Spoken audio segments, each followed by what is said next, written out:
আসসালামু আলাইকুম ওয়া রাহমাতুল্লাহি ওয়া বারাকাতুহু। আশা করি সকলে ভালো আছেন, সুস্থ আছেন। আলহামদুলিল্লাহ আমিও ভালো আছি, সুস্থ আছি। সো এই মুহূর্তে আজকে আপনাদেরকে উইন্ডোজ 11 এর উপর ডিসকাস করব। কারা অ্যাকচুয়ালি উইন্ডোজ 11 ইউজ করেন তার উপর আজকে প্র্যাকটিক্যাল ধারণা দিব। সো রিসেন্টলি উইন্ডোজ 11 এ অনেকেই আপগ্রেড করতে যাচ্ছেন। আপনারা যদি অ্যাকচুয়ালি উইন্ডোজ 11 নিয়ে আপডেট করতে চান তাহলে অবভিয়াসলি এই ভিডিওটি সম্পূর্ণটা ফুল ভিডিওটি কন্টিনিউ করুন। তাহলে আপনি উইন্ডোজ 11 ইউজ করার একটা প্রবল ধারণা পাবেন, আপনার কনফিগারেশনটা এটার ধারণা স্পেন পাবেন। সো চলুন আমরা শুরু করে দিই। নাম্বার ওয়ান, সেটা হচ্ছে আমরা উইন্ডোজ 11 যারা ইউজ করি তারা তাদের মোবাইলে দেখেন, মোবাইল না সরি, তাদের কম্পিউটারে কত আছে। এখন আপনার উইন্ডোজ 11 সাপোর্ট করবে কিনা। সো আমি এখান থেকে উইন্ডোজ 11 এর হেলথ চেক আপ নামে একটা অপশন নামাচ্ছি। সো এখান থেকে আপনারা ভিডিও ডেসক্রিপশন বক্সে এই লিঙ্কটি পেয়ে যাবেন, সেখান থেকে আপনারা এটা নামাবেন। সো আমি যেহেতু উইন্ডোজ 10 এখন যেহেতু আমরা উইন্ডোজ 10 আর ইউজ করতেছি না, তাই অবভিয়াসলি উইন্ডোজ 11 সুইচ করবো। আমরা উইন্ডোজ 11 সুইচ করবো। উইন্ডোজ 11 অলরেডি আমি সুইচ করে ফেলেছি। সো যেহেতু উইন্ডোজ 11 ইউজ করতেছি গত দীর্ঘ 1 বছর ধরে, তাই কোনো প্রকার তেমন প্রবলেম পাইনি। আর সো কেমন এক্সপিরিয়েন্স তা আজকে আলোচনা করবো। সো আমরা এখন ওপেন করছি। সো দেখেন এটা আমার সাপোর্ট করবে কিনা উইন্ডোজ 11টা। সো উইন্ডোজ 11 এর মিনিমাম রিকোয়ারমেন্ট আমি নিয়ে আলোচনা করতেছি। সো ওকে, এটা দেখি ইনক্লুডিং উইন্ডোজ 11। সো চেক দিই। ওকে, আমার কি প্রবলেম আছে। আমার প্রবলেম হচ্ছে TPM 2.0 must be supported and enable on this PC। মানে হচ্ছে আমার এটার মধ্যে টিপিএমটা পাচ্ছে না, খুঁজে ডিটেক্ট করতে পারতেছে না। তার মানে আমার টিপিএমটা নট ডিটেক্টেড লেখা চলে আসছে আমার টিপিএমে, এটা কিন্তু চলবে না। সো তার মানে আমার টিপিএম কিন্তু 2.0 আছে, বাট আমি অপশনটা খুঁজে পাচ্ছি না এবং আমার এটা এটা ডিসেবল করা আছে বায়াস থেকে। সো এটা যেহেতু এই ডিসেবল করা আছে তাই এটা এনাবলের উপর আমার অর্গানাইজেশন ভিডিও আছে, ওটা গিগাবাইট মাদারবোর্ড ইউজ করে তারা বুঝতে পারবেন। আর অন্য মাদারবোর্ড দেখেছি এক্ষেত্রে জন্য এক্ষেত্রে আপনারা সার্চ করে ভিডিও থেকে দেখে নেবেন। সো এটা যেহেতু আমি আনসাপোর্টেড পিসি তাই এটা আমরা ব্যবহার করতেছি টিপিএম 2.0 ছাড়া। টিপিএম 2.0 ছাড়া শুধুমাত্র এটা বিট ব্লকারটা ব্যবহার করতে পারবেন না, সব ব্যবহার করতে পারবেন। সো ওকে, আমরা এখানে the processor is currently support for Windows 11। এটার মধ্যে উইন্ডোজ প্রসেসর এটার মধ্যে সাপোর্ট করবে না। মিনিমাম আপনাকে 8 জেনারেশনের একটা প্রসেসর লাগবে। আপনি i3 i5 যেটাই হোক, ইন ডাজন্ট ম্যাটার, আপনাকে অবভিয়াসলি আপনাকে 8 জেনারেশন লাগবে। সো ওকে, আমরা এখন এই প্রসেসর আর বাকি সব কিছু সাপোর্ট করবে। সো আমার টিপিএম 2 মাস্ট থাকতে হবে আপনার কম্পিউটারে। মিনিমাম রিকোয়ারমেন্ট হচ্ছে প্রসেসর হচ্ছে 1 GHz ডুয়াল ব্র্যান্ডের ডুয়াল কোর প্রসেসর, তারপর হচ্ছে 4 GB র্যাম, তারপরে হচ্ছে আপনার জিক্স হচ্ছে 64 GB লঙ্গার, এবং প্রসেসরের কোড থাকতে হবে 4, এবং আপনার টিপিএম 2.0 মাস্ট এনাবল থাকতে হবে, এবং আপনার এটা এনাবল থাকতে হবে আপনার সিকিউর করতে। সো আমার সব কিছু আছে, শুধু টিপিএম এবং প্রসেসর ভালো। তাও আমি কীভাবে ব্যবহার করছি তাও এক্সপিরিয়েন্স আমি দিয়ে দিচ্ছি। আপনার উইন্ডোজ 11 এর উপর যারা ভিডিও পান নাই, আমি উইন্ডোজ 11 এর ভিডিও আমার 2-3টা ভিডিও আছে। আপনি উইন্ডোজ 11 আনসাপোর্টেড পিসি কিভাবে সেট আপ করবেন তার উপর অর্গানাইজেশন ভিডিও আছে, দেখেন আমার দেখাচ্ছি। সো আমার অর্গানাইজেশন ভিডিও আছে উইন্ডোজ 11 সেট আপের উপর। উইন্ডোজ 11 আপডেটের উপর ভিডিও নেই, আমি আপডেটের উপর ভিডিও দিয়ে দেবো। তো উইন্ডোজ 11 ফুল সেট আপের উপর ভিডিও আছে। যারা অ্যাকচুয়ালি ফুল উইন্ডোজ 11 সেট আপ করতে চান এটা আপনার দেখে সেট আপ করতে পারেন, অথবা আপনি এই ভিডিওটি দেখে আপনি কাজ করতে পারেন। সো এই ভিডিওটি দেখে আপনি উইন্ডোজ 11 সেট আপ করতে পারেন। এটা আমাদের ফুল ডিসকাস করেছি কীভাবে উইন্ডোজ 11 ইনস্টল করা যায় আনসাপোর্টেড হার্ডওয়্যারে, যাতে কোনো প্রকার প্রবলেম ফেস না করতে হয় আপনাদের। অবভিয়াসলি আপনারা এভাবে উইন্ডোজ 11 আপডেট করতে পারেন। উইন্ডোজ 11 সেট আপের উপর আরও ভিডিও আছে। আমি উইন্ডোজ সেট আপ করি কীভাবে, এটা দেখতে হবে না। এটা আপনার উইন্ডোজ ভাইরাস দেওয়া নাই, এটার মধ্যে দেওয়া আছে, এটা আপনারা অবভিয়াসলি দেখবেন। এখানে খুব সহজ উইন্ডোজ 11 ইনস্টল করুন, টিপিএম বুট কিছুই লাগবে না। সো এটা আপনারা দেখতে পারেন। সো এটা দেখে আপনি উইন্ডোজ 11 কি সেট আপ দিতে পারবেন। এখন ধারণা হচ্ছে আপডেট কীভাবে করবো। আপডেট করার জন্য একটা সিস্টেম আছে উইন্ডোজ 11 আইসোমান মাইক্রোসফটের অফিসিয়াল ওয়েবসাইট থেকে নামাবো। দেন নামিয়ে সেটা আমরা কি করবো, আমরা এটা যে কোনো আমরা সি ড্রাইভে Win11 নামে রাখবো, এখানে রাখবো। রেখে আমরা সিএমডি পোর্ট ওপেন করব। ওপেন করে দেন রান এস অ্যাডমিনিস্ট্রেটর, ওখানে দিয়ে আমরা উইন্ডোজ 11 এর প্রোডাক্ট সার্ভারের একটা কথা বলবো, যে বলবো যে এটা নর্মাল ইনস্টল, নর্মাল পিসিটা না, আমরা সার্ভারের জন্য এটা ইনস্টল করতেছি। এটা বললেই আমরা তার উইন্ডোজ 11 এর সার্ভার দিয়ে দেবে এবং রিকমেন্ডগুলো কোনো প্রকার চেক আপ করবে না। তো যাই হোক, এটা প্র্যাকটিক্যাল দেখালে আপনাদের একটু সুবিধা হবে, তাই আমি আপাতত এটা ভিডিও বানাবো উইন্ডোজ 11 এ কিভাবে আপডেট করবেন তারপর ভিডিও আজকে ডিসকাস করতেছি। সো আমার পার্সোনাল রিকমেন্ডগুলো শুনুন, আমি কিভাবে উইন্ডোজ 11টা ব্যবহার করার জন্য মতামত দিব। সো উইন্ডোজ 11 ব্যবহার করার জন্য মিনিমাম i3 6th জেনারেশনের প্রসেসর রাখতে বলবো, যাতে আপনার প্রসেসরের স্পিডটা ভালো থাকবে এবং আপনার 8GB র্যাম থাকতে হবে, আপনার HDB র্যাম থাকতে হবে। আর আপনার হার্ড ডিস্কে উইন্ডোজ 11 সেট আপ করবেন না, আপনার হার্ড ডিস্ক দিয়ে SSD to Windows 11 set up করলে তাতে আপনার 10 গুণ পারফরমেন্স অলওয়েজ বৃদ্ধি করবে, ইনক্রিজ হবে, আপনার 10 গুণ স্পিডটা বৃদ্ধি হবে।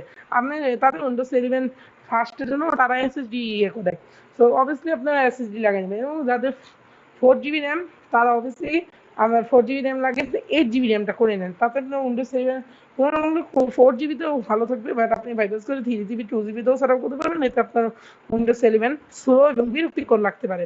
তাই obviously processor i3 6th generation, i3 i5 i7 যেটাই ব্যবহার করেন না কেন, এটা 6th জেনারেশন রাখতে হবে। তো তারপর আপনার ইয়েটা এনেবল রাখতে হবে, তারপর আপনার র্যাম রাখতে হবে মিনিমাম 8GB, এবং আপনার এটা SSD লাগাবেন যেটা যেন 256GB একটা SSD লাগাবেন, যাতে আপনার উইন্ডোজ 11 ভালো একটা পারফরমেন্স পান। সেটা হচ্ছে আমার SSD, এই সিটার এটা হচ্ছে SSD, আর বাকি সবগুলো হচ্ছে আমার হার্ড ডিস্ক। তো তারপরে হার্ড ডিস্কটা এক্সট্রা হিসেবে ইউজ করবেন আর SSD বলতে আপনারা ইউজ করবেন। So I hope properly clear হয়েছে উইন্ডোজ 11 কোন রিকমেন্ডে। আর হ্যাঁ, আপনাদের আরেকটা কথা বলে রাখি, আপনারা আপনারা যদি হার্ড ডিস্ক ব্যবহার করেন, হার্ড ডিস্কের মধ্যে ভুলে উইন্ডোজ 11 সেট আপ করবেন না। উইন্ডোজ 11 হার্ড ডিস্কে সেট আপ করলে হিউজ হ্যাং করে, সো যার ফলে উইন্ডোজ 11 হার্ড ডিস্কে ইউজ না করাটাই বেটার, SSD-তে ইউজ করেন। এবং আপনার i3 6th জেনারেশন হলে, i5 হলে সব থেকে বেটার হয়, i3 হলে তো ভালো হয়। আমার একটা পিসি আছে, সেটার মধ্যে i3 6th জেনারেশনের প্রসেসর এবং 7টা SSD, এবং আমার হচ্ছে এটা থাকে, এবং আমার হচ্ছে 8GB র্যাম, তা ওটার মধ্যে সাপোর্ট করে না, তা আমি বাইপাস করে উইন্ডোজ 11 ওটা ইউজ করতেছি। সিকিউর বুট আছে, টিপিএমও আছে, কিন্তু টিপিএম এর অপশনটা জানি না। আমি এটা এই মাদারবোর্ডে এক্সলাক্স মাদারবোর্ড ইউজ করতেছি, আর ওইটা মাদারবোর্ডে আমি সোনিকের মাদারবোর্ডটা ইউজ করতেছি। সো আই হোপ এখানে একটা ডিস্টেন্সটা বুঝতে পেরেছেন এবং কম্পোজিশনটা বুঝতে পেরেছেন। এই সকল মাদারবোর্ডের টিপিএম খুঁজে পাওয়া খুব টাফ, আমি টিপিএম খুঁজে দেখি ভিডিও পাই কিনা, এই দুইটা মাদারবোর্ডের কিভাবে ছাড়া করতে হয় তারপর ভিডিও দিব। আর সিকিউর বুট এনাবলের অপশনটা পেয়েছি, বাট অনেক সময় উইন্ডোজ সিকিউর বুটটা এনাবল করতে গেলে একটু হাই হ্যাসাল তো হবে, বাট ওগুলো আমাদের যাওয়ার কোনো আপনার প্রয়োজন নেই।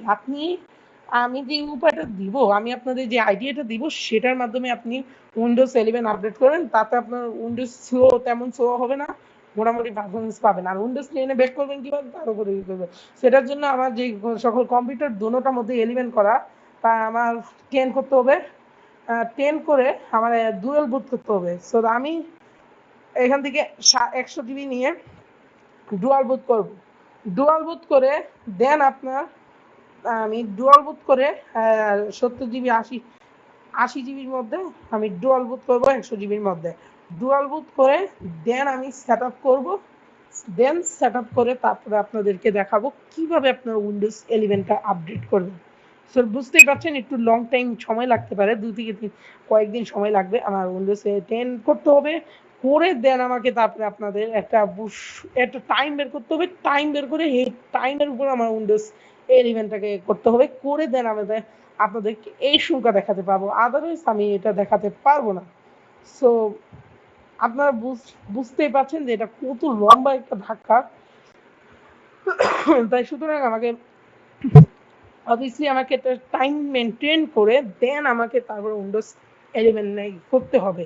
এবং আপনাদের আরেকটা কথা বলে রাখতে হবে মাস্ট, সেটা হচ্ছে আপনার ইলেকট্রিসিটি আপনাদের জায়গায় কিরকম। আপনার ইলেকট্রিসিটি যদি ঘন ঘন যায় বা আধা ঘন্টা থাকে, আপনার 1 ঘন্টা থাকে না, 1 ঘন্টা থাকে বা 2 ঘন্টা থাকে, 1 ঘন্টা থাকে না, আপনি এরকম একটা সময় বের করবেন যেই সময় আপনার ইলেকট্রিসিটি কম যায়, সেই সময় আপনি ইলেকট্রিসিটিতে কম দেন, সেই সময় আপনি উইন্ডোজ 11 সেট আপ করবেন। আপনি যদি উইন্ডোজ সেট আপের উপর ধারণা এক্সপিরিয়েন্স না থাকে, তাহলে আপনার ওটা ইলেকট্রিসিটি চলে গেলে কলপট হয়ে যাবে, যার ফলে কিন্তু ওটা কিন্তু আর চালু হবে না। তাই ওই সময় যদি ওরকম হয়, অনেক এলাকায় আছে এরকম ইউজ হয়, যদি হয় আপনার তাহলে ইপিএস ব্যবহার করবেন, ইউপিএস নামে। আপনার ইউপিএস যদি আপনার পিসিতে না থাকে বা অন্য কেউ পিসিতে যদি ইউপিএস থাকে, ওই ইউপিএসটা এনে আপনার দেন লাগিয়ে প্লাগ ইন করে দেন সেট আপ করবেন। বাজারে ইউপিএস 3 থেকে 5 হাজারের মধ্যে ইউপিএস পাওয়া যায়। আপনার ইউপিএস ইউপিএস কিনে আপনার ইয়েতে রাখতে, এটা আপনার কম্পিউটার 100% সেফ থাকবে এবং আপনার কম্পিউটারে আপডেট বা কোনো কিছু করতে গেলে কোনো প্রকার প্রবলেম হবে না। তাই অবভিয়াসলি আপনাদের বলবো ইউপিএস পারচেস করার জন্য। ইউপিএস 11-এর জন্য ইউপিএস যে পারচেস করতে বলছি তা কিন্তু না। ইউপিএস পারচেস করতে বলছি হয় অনেক সময় কারেন্ট চলে যায় হঠাৎ, তখন কিন্তু আমাদের কিন্তু প্রবলেম হয়ে যায়, কম্পিউটারের পার্টস এতে আস্তে আস্তে ড্যামেজ হতে থাকে। যার ফলে আপনারা ওইটা বাদ দিয়ে আপনারা অবভিয়াসলি আপনাদের যে ইয়েটা আছে, আপনার ইউপিএস আছে, সো এখান থেকে আমি পিসি ইউপিএস প্রাইস, তো প্রাইস লিখে সার্চ করলাম। সো ইউপিএস প্রাইস, আমি ইউপিএস এখন ওই কেস্টার, তারপরে মাস্ট, তারপরে হচ্ছে অ্যাপোলো, তারপরে আরো নানান বোল্ডার, তারপরে আরো নানান রকম আছে। সেখানে ইউপিএস এর প্রাইস গুলো দেখবেন, এক একটা 50 ভোল্টের হবে, 1000 ভোল্টের হবে, এরকম টাইপের ইউপিএস আছে।